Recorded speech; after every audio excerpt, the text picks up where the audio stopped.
उत्तर प्रदेश की विधानसभा में जब क्षेत्रीय भाषाओं को अवसर दिया गया तो एक व्यक्ति ऐसे थे, विधायक रमेश मिश्रा, जिनका जलवा दिखा।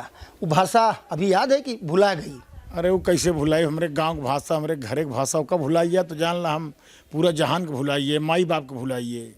भाषा भी माता पिता की तरह ही है। जरूर। बड़ा चर्चा में है बैठक, और आपका फोटो बड़ा चमक रहा था, चम चम चम चम। साहेब भोज, क्या निकला साहेब भोज से? कुछ लोग आलोचना भी कर रहे हैं, कुछ तारीफ कर रहे हैं। देखिए ऐसा है, होता क्या है कि जब भी विधानसभा का कार्रवाई चलता है, सदन चलता है, तो उसमें सारे विधायक एकत्रित होते हैं। और उसी में पीएन पाठक जी हम लोग के मित्र विधायक हैं, उनसे हम लोगों ने कहा कुछ खिलाओ लाओ यार, कुछ बट्टी चोखा गांव वाला खिलाओ। तो उन्होंने कहा ठीक है, डन।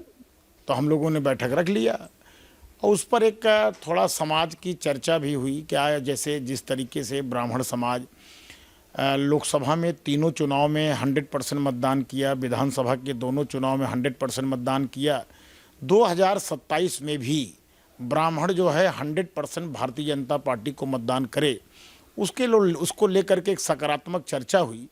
और उसमें यह भी चर्चा हुई कि अगर कोई नाराज है, अगर कोई असंतुष्ट है, तो उसको कैसे हम लोग संतुष्ट कर सकते हैं, उसके लिए क्या हम लोग करें। तो समाज के लोग, जिससे कि जो एकता उन्होंने दिखाई है अन्य चुनाव में, इसके पहले के चुनाव में, वो 2027 में भी रहे, उसको लेकर के व्यापक चर्चा हुई। और हम लोग का यह भी हुआ कि आगे आने वाले समय में, नए वर्ष में फिर से हम लोग एक बैठक करेंगे और उस बैठक में जहाँ कहीं कमियां हैं, जहाँ कहीं कोई दुराव है, उसको दूर करके हम लोग 2027 की पूरी रणनीति बना करके हम लोग जो है तैयारी के साथ 2027 का किला फतह करेंगे और पूर्ण बहुमत की भारतीय जनता पार्टी की सरकार बनाएंगे। अच्छा, एक तो आप लोग संख्या में ज़्यादा है, इसलिए सरकार है भाई। यंग और डायनामिक भी आप लोगों में से कई लोग हैं। सोमेन तोमर मंत्री, दानिश आज़ाद अंसारी और अभिजीत सांगा सब क्रिकेट खेलते नजर आते हैं, विनीत सिंह वगैरह।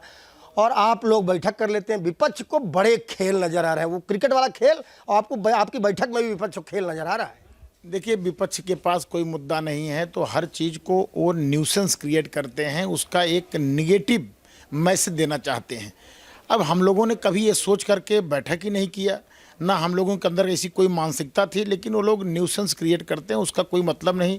और रही बात जिस समाज की वो लोग बात कर रहे हैं कि ब्राह्मण समाज नाराज है, आज आप ज़रा सोचिए, मनोज पांडे समाजवादी पार्टी के सबसे बड़े नेता थे और वो भारतीय जनता पार्टी में आ गए। और हम जहाँ तक जानते हैं कि जो ब्राह्मण बचे खुचे हैं समाजवादी पार्टी में, 2027 के पहले आप देखेंगे समस्त ब्राह्मण समुदाय के जितने लोग समाजवादी पार्टी में हैं, क्योंकि वो लोग राम को गाली देने वाले हैं। राम को गाली देने वालों के साथ कैसे ब्राह्मण रहेगा? ब्राह्मण तो राम की जय जयकार करने वालों की है। ब्राह्मण तो जो है सनातन धर्म को आगे बढ़ाने वाली जाति है। तो मुझे पूरा विश्वास है कि जो ब्राह्मण गलती से समाजवादी पार्टी में हैं, वो देख लीजिएगा 27 के पहले वह भी ब्राह्मण भारतीय जनता पार्टी में आएंगे और भारतीय जनता पार्टी में ब्राह्मण समुदाय सर्व समाज के साथ मिलकर के 2027 में भाजपा की सरकार बनाएगा। आपकी बात में बड़ा भेद है। आज मुख्यमंत्री जी सदन में माता प्रसाद पांडे जब पूछे कि आप तो हमारे साथ हैं, तो वो सहमति का इशारा कर रहे थे। उन्हें भी ले आएंगे क्या? अब देखिए, मैंने क्या कहा कि सब लोग लाइन में हैं, क्यू में हैं सारे लोग, और आप 27 आने दीजिए, 26 लगने दीजिए, 25 समाप्त हो रहा है, 26 आने दीजिए। आप देखेंगे कि नाम मात्र के ब्राह्मण, कोई नेता छोटा हो, बड़ा हो, पूर्व हो, वर्तमान हो, कोई नहीं बचेगा जो भारतीय जनता पार्टी में ना आ जाए।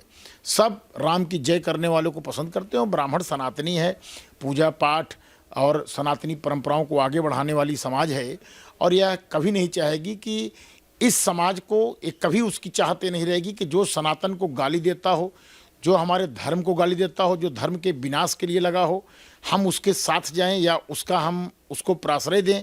और जो सनातन की जय जयकार कर रहा है, राम मंदिर बनाया जिसने, काशी विश्वनाथ बनाया जिसने, हमारे धर्म का पताका आज पूरे विश्व में फहराया, उस पार्टी का, उसकी सरकार बनाने के लिए हमेशा ब्राह्मण प्रयत्नशील रहेगा और आगे आने वाले समय में भी वो आगे बढ़ाएगा। अच्छा, यूपी से बिहार तक भोजपुरी भाषा को समझने वाले, बोलने वाले ब्राह्मण समुदाय के अपने बड़ों और छोटों के लिए कुछ कह डालिए। हम तो यह कहा कि हमारा पूरा ब्राह्मण समाज जैसे लगातार हर चुनाव में ब्राह्मण समुदाय भारतीय जनता पार्टी के जितावे काम करत है, उसका वोट दे काम करत है। यहाँ तक कि अगर दूसरे दले से हमारे समाज के क्यों बड़ा नेता आवत चुनाव लड़े, हम ओका ना देखी, हम देखी थे भाजपा, हम देखी थे कमल, हम देखी सनातनी परंपराओं को आगे बढ़ाने वाले के। वही तरीके से फिर हम सब एकजुट होई के, पूरा ब्राह्मण समाज एकजुट होई के भारतीय जनता पार्टी सरकार 2027 में बनावे। यह हमार सबसे अपील बा, यह सबसे निवेदन बा, यह सबसे जोहारी बा। रमेश मिश्रा जी बेबाक बयानबाजी के लिए भी जाने जाते हैं और अपनी भाषाई प्रतिबद्धता, भाषाई योग्यता के लिए भी जाने जाते हैं। विधानसभा के सदस्य हैं, विधायक हैं और क्षेत्र का प्रतिनिधित्व करते हैं। कल उस बैठक में थे, विपक्ष के सारे सवालों का जवाब हमें लगता मिल गया होगा उनकी बात में। बाकी आप देख लो, नमस्कार कि का हुई।